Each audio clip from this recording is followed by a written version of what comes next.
Ce propriétaire a tué 2 adolescents qui avaient fait éruption dans sa maison lors d'une tentative de cambriolage à grande échelle, et bien qu'il ait affirmé avoir agi en légitime défense, les parents des 2 adolescents l'ont poursuivi en justice, exigeant la peine de mort. En effet, en mai dernier, 2 adolescents masqués sont apparus dans un quartier résidentiel près du comté de Rockdale et ont tenté de s'introduire dans une baraque pour la cambrioler. Pris de panique, le propriétaire les a d'abord prévenus qu'il avait une arme, mais ils n'ont rien voulu entendre.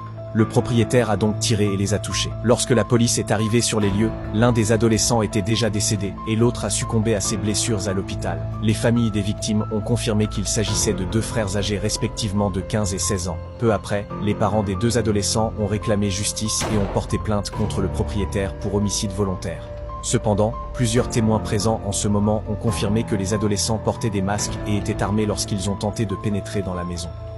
L'un des suspects aurait tiré le premier sur le propriétaire qui a ensuite riposté en légitime défense.